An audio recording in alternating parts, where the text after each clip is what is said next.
अस्सलाम वालेकुम। आज हम एक इम्पॉर्टेंट टॉपिक जो है उसको कवर करने की कोशिश करते हैं। इसमें टॉपिक जो है वो हेपेटाइटिस बी से रिलेटेड है और ये बड़ा इंपॉर्टेंट टॉपिक है कि डिफरेंट हेपेटाइटिस की डिफरेंट फेजेस लाइक एक्यूट हो गया, क्रॉनिक हो गया या इम्यूनाइजेशन हो गया, विंडो पीरियड हो गया या रिकवरी फेज़ हो गया, उसमें कौन कौन सी एंटीजन और एंटीबॉडीज़ आपको नज़र आती हैं डिफरेंट फेजेस के अंदर। ये इंपॉर्टेंट टॉपिक है और इसको याद करने का तरीका भी बड़ा आसान है।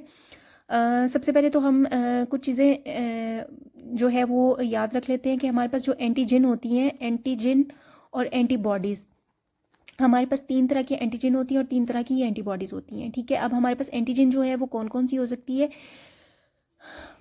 सरफेस एंटीजन, इन्वेलप एंटीजन और तीसरी हमारे पास होती है कोर एंटीजन। ठीक है, अब इन्हीं के अगेंस्ट जो है वो हमारे पास एंटीबॉडीज़ बनना शुरू हो जाती हैं।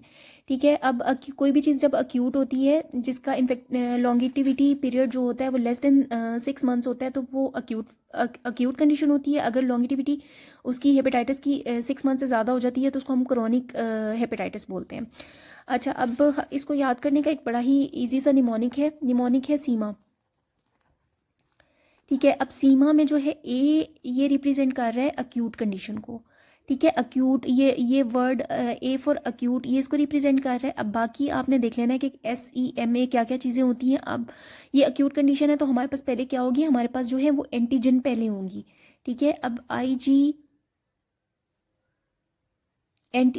एंटीजन होगी तो हमारे पास क्या होगी, सरफेस HBS एंटीजन, फिर ई से इन्वेलप HBE एंटीजन। अच्छा, अब बात आ जाती है कि क्रोनिक जो कोर एंटीजन वो क्यों नहीं होती। ठीक है, यहाँ पे कोर एंटीजन जो है, यहाँ पे सारी एंटीजन है, कोर एंटीजन क्यों नहीं है? कोर एंटीजन जो होती है वो एक्चुअली इंक्यूबेशन पीरियड में वो बनती हैं, इसलिए प्रेजेंट होती हैं, सॉरी बनती नहीं है, प्रेजेंट होती हैं। सो इसलिए हम उनको डिटेक्ट नहीं कर सकते। ठीक है, उस फेज में हम उनको डिटेक्ट, इंक्यूबेशन पीरियड होता है, पेशेंट वो सिम्टोमेटिक नहीं होता तो आप उसको डिटेक्ट नहीं कर सकते। ठीक है, अब यहाँ पर IG अक्यूट फेज में आप कोई भी जो अक्यूट होती है उसमें IgM बनती है, ये हमें पता है, और क्रॉनिक में IgG बनती है। क्योंकि ये अक्यूट की हम बात कर रहे हैं तो यहाँ पर क्या होगा, IgM। सो अक्यूट फेज में, अक्यूट हेपेटाइटिस में हमारे पास क्या होगा, सरफेस एंटीजन होगी, इन्वेलप एंटीजन होगी और IgM होगा। ठीक है, अक्यूट फेज में। अब क्रॉनिक की अगर हम बात करते हैं तो क्रॉनिक जो है वो हमारे पास 2 तरह का होता है, क्रॉनिक विद हाई इन्फेक्टिविटी,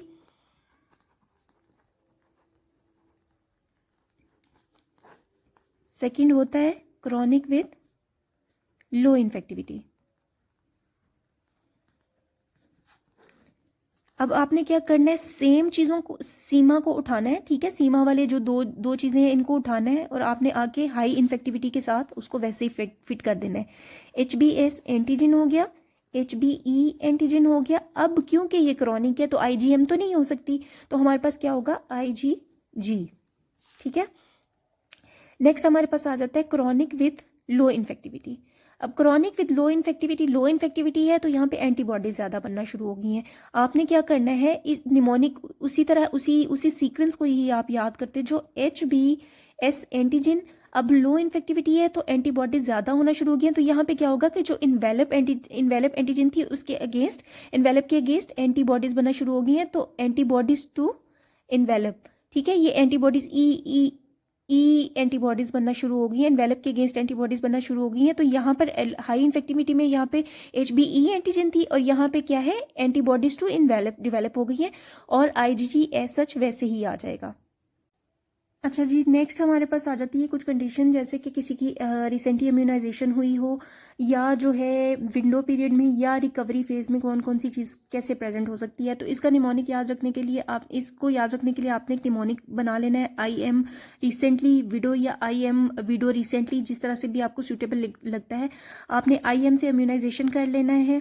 ठीक है, रिसेंटली से रिकवरी फेज कर लेना है, विडो से आपने विंडो फेज कर लेना है। ठीक है, अब इसको आपने जो है वो बड़ा सिंपल है इसको भी याद करने का, वही आपने सीमा को ही पकड़ना है। आपने इसमें जो है वो S लगा देना है। ठीक है, इसमें E और M लगा देना है और इसमें जो है वो ऑल सीमा, पूरा का पूरा सीमा जो है वो उसी तरह सीमा या जो है मतलब रिकवरी फेज, मतलब एंटीबॉडीज SE दोनों एंटीबॉडीज आ जाएंगी और साथ में IgG भी आ जाएगा। ठीक है, तो सीमा ऐसा आपने पूरा इधर फिट कर देना। तो यहाँ से हम देखो, अच्छा इन तीनों में आपने याद रखना है कि ऊपर वाले में एंटीजन एंटीबॉडीज दोनों बन रही थी, इसमें सिर्फ और सिर्फ एंटीबॉडीज हैं, यहाँ पे कोई एंटीजन नहीं है, इन तीनों के अंदर कोई भी एंटीजन नहीं है। अच्छा जी, अब सबसे पहले एस से सीमा, तो HbS सरफेस एंटीबॉडीज जो है वो इम्यूनाइजेशन फेज के अंदर जो है हमारे पास सरफेस एंटीबॉडीज बन जाएंगी, ठीक है। नेक्स्ट EM था, तो नेक्स्ट आपने यहाँ पे क्या फिट कर देना है, HbE एंटीबॉडीज विद IgM, दोनों चीजें आ गई, E और M दोनों चीजें आ गई ना। तो ये हमारे पास होगी विंडो पीरियड के अंदर हमारे पास क्या होगा, antibody to envelope plus IgM, ठीक है। अब हमारे पास लास्ट वाला जो रह जाता है, लास्ट ये जाता है रिकवरी के अंदर, रिकवरी के अंदर सबकी सब सारी की सारी एंटीबॉडीज होंगी। क्या होगा जी, HbS एंटीबॉडीज, HbE एंटीबॉडीज, और क्योंकि रिकवरी फेज है तो हमारे पास क्या होगा जी, क्योंकि एंटीबॉडीज बन गई हुई है, क्रॉनिक हो, इसमें IgM तो नहीं हो सकती, तो ये हमारे पास क्या होगा, IgG। अब हम इसको ऐसा करते हैं कि जल्दी जल्दी मैं इसको गो थ्रू कर देती हूँ।